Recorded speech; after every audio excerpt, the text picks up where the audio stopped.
এক ভাই লিখেছেন, আমি বিবাহিত, আমার স্ত্রীর প্রতি আমার মনে অনেক সন্দেহ জাগে, কিন্তু আমার স্ত্রী অনেক ভালো মানুষ এবং সবাই তাকে ভালো মানুষ হিসেবেই জানে। তবুও তার প্রতি মনের ভেতর খারাপ ধারণা চলে আসে, যেমন সে অন্য ছেলের সাথে কথা বলে ইত্যাদি। আরেকটা বিষয় হলো, আমার শ্বশুর বাড়ি থেকে আমার স্ত্রীকে আমাদের বাড়ি বা ঢাকায় আসতে দিতে চায় না, কিন্তু আমার কর্মস্থল ঢাকায়।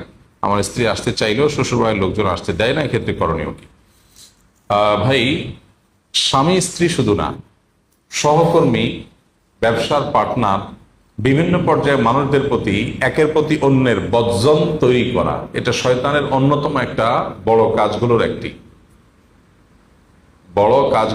অন্যতম কাজের একটি, যে সে মানুষকে একে অন্যের বিরুদ্ধে নানানভাবে ওয়াসওয়াসা তৈরি করে অন্তরের ভিতরে। এই ওয়াসওয়াসার রোগে এখন ভরে গেছে। এমন অনেক মানুষ আছে, তিনি একজনকে দেখতে পারেন না। কেন দেখতে পারেন না তিনি নিজেও জানেন না। স্বামী স্ত্রীকে দেখতে পারে না, স্ত্রী স্বামীকে দেখতে পারে না, সহ্য করতে পারে না। ঘরে ঘরে এখন এই ব্যাধি, ঘরে ঘরে। কত শত মানুষ যে আমাদের কাছে এই ব্যাধি নিয়ে আসেন, সেটা কোনো ইয়ত্তা নেই। স্ত্রী স্বামীর সাথে, স্বামী স্ত্রী পরস্পরের সাথে ঝগড়া করেন। কেন ঝগড়া করেন? এত ঠুনকো বিষয়, এটা নিয়ে ঝগড়া করার কথা না। শিক্ষিত, বুঝমান, সমঝদার মানুষ এরপরেও ঝগড়া করেন। ঝগড়ার পরে তারা দুজনে বুঝতে পারেন যে বিরাট ভুল হয়ে গেছে, এটা তো ঝগড়া করার বিষয় ছিল না, বাট হয়ে গেছে। কারণ হলো এখানে শয়তান কাজ করছে। শয়তানের অন্যতম কাজ হলো মানুষের মধ্যে বিভেদ তৈরি করা। মানুষের বিভেদ তৈরি করা হলো শয়তানের সবচেয়ে বড় প্রকল্পগুলোর একটি। একজন মানুষ নামাজ ছেড়ে দিলে শয়তান এত খুশি হয় না। একজন আরেকজনের সাথে সম্পর্ক নষ্ট হলে, বিভেদ তৈরি হলে, বিশেষ করে স্বামী স্ত্রীর মধ্যে বিচ্ছেদ হলে শয়তান যত খুশি হয়। সহিহ মুসলিমের সেই হাদিসটাতে আমরা অনেকেই জানি যে শয়তানের সদস্যরা বিভিন্ন রকমের অপকর্ম করে আসার পর শয়তানের কাছে যখন রিপোর্ট দেয়, শয়তান সবাইকে বাহবা দেয়, কিন্তু যখন কোনো এক সদস্য এসে বলে যে আমি স্বামী স্ত্রীর মধ্যে বিভেদ ঘটাই দিতে পেরেছি, শয়তান বলে তুমি কাজের কাজ করেছো, তাকে সবচেয়ে বেশি বাহবা দেয়া হয়। এবং মদ এবং জুয়ার অপকারিতা কোরআনে আল্লাহ বলতে গিয়ে বলেছেন যে শয়তান কি চায়? আইয়ুকি আবাইনাকুমুল আদাওয়াতা ওয়াল বাগদা। শয়তান তোমাদেরকে এগুলোর মাধ্যমে তোমাদের মধ্যে শত্রুতা আর বিদ্বেষ তৈরি করতে চায়। এটা শয়তানের প্রজেক্ট, এটা শয়তানের প্ল্যান। তাহলে এখন করণীয় কি? বিশেষ করে স্বামী স্ত্রী যিনি প্রশ্ন করেছেন, খুবই কমন একটি প্রশ্ন। অনেক স্বামীরাই বলেন যে আমার স্ত্রীর প্রতি আমার সন্দেহ, অনেক স্ত্রীরা বলে যে আমার স্বামীর প্রতি আমার সন্দেহ হয়, আমার স্বামী বোধহয় কোনো মেয়ের সাথে অবৈধ বা হারাম সম্পর্ক আছে। আসলে কোনো তথ্য, প্রমাণ, দলিল, আলামত, চিহ্ন কিছুই নেই, কিন্তু মনে হচ্ছে। এই যে মনে হচ্ছে, এই মনে হওয়ানোর কাজটা যে করে তার নাম কি? ইবলিস।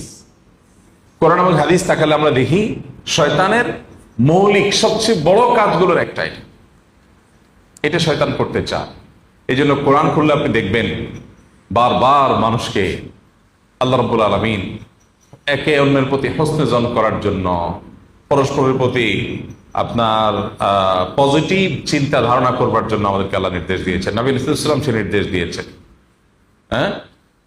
এক জেহাদ থেকে ফিরে আসার পরে, সফর থেকে ফিরে আসার পরে সাহাবীরা এক ব্যক্তি যখন তাদেরকে সালাম দিয়েছে, তারা মনে করেছেন যে লোকটা অমুসলিম এবং সে শুধুমাত্র সালাম দিয়ে এখন মানে রণাঙ্গনে যুদ্ধরত অমুসলিমদের দলের একজন, কিন্তু সে এখন সালাম দিয়ে ভালো মানুষ সাজতে চাচ্ছে।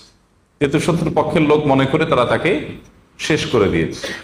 নবী করিম সাল্লাল্লাহু আলাইহি সাল্লামের কাছে আসার পর নবীজি যখন ঘটনা শুনলেন, জানলেন, আল্লাহ ওহী নাজিল করলেন। নবীজি কি বলেছিলেন? হাল্লা শাকাক্তা কালবা। সে মুখ দিয়ে সালাম বলেছে, এটা তার অন্তরের কথা না, এটা কি তার অন্তরটা কেটে তুমি দেখেছো? তার মানে তুমি তার প্রতি সুধারণা রাখা দরকার ছিল। তুমি যেটা দেখবে বাহ্যিকভাবে, ওমর রাদিয়াল্লাহু তাআলা আনহু বলেছেন, আমরা যেটা দেখবো সেটা বিশ্বাস করব। কারণ পেটে ঢুকার, কারণ কলবে ঢুকার শক্তি যেহেতু আমাদের নাই, এই জন্য কলবের বিষয়টা আমরা আল্লাহর উপরে সুপর্দ করতে হবে। স্বামী স্ত্রীর মধ্যে এই সমস্যাটা টু মাচ কমন। শুধু স্বামী স্ত্রী না, পার্টনারদের মধ্যে, ব্যবসায়িক পার্টনার, দিনী কাজের পার্টনার, বিভিন্ন পার্টনারদের মধ্যে এই জিনিসগুলো অহরহ হয়। এবং আমার কাছে হাতে নাতে বেশ কিছু কেস ধরা পড়েছে যে দুজন মিলে একটা কাজ করছে, দুজন কাঁধে কাঁধ মিলে কাজ করে, হঠাৎ একজনের কানে কানে কেউ যেন বলে, তার ভেতরে কেউ যেন বলে যে অমুকে আমাকে নিয়ে শয়তানি করার চেষ্টা করতেছে, ষড়যন্ত্র করার চেষ্টা করতেছে। পুরো জিনিসটাই অহেতু, আসলে বেচারা মনে হয়তো কিছুই নাই। তো এই জন্য আল্লাহ তাআলা বলেছেন ইম্মায়ান জাগান্না, আয়াতটা কি, ইম্মায়ান জাগান্না কামিনাশ শাইতানি নাজগুন ফাস্তাইজ বিল্লাহি মিনাশ শাইতানির রাজিম। এই জন্য প্রধান কাজ হলো শয়তান থেকে আল্লাহর কাছে পানা চাইতে হবে। শয়তান থেকে আল্লাহর কাছে কি চাইতে হবে? পানা চাইতে হবে। এবং এইটা বিশেষ করে ওয়াসওয়াসার এই রোগের জন্য রুকিয়া খুবই ইফেক্টিভ, রুকিয়া খুবই ইফেক্টিভ।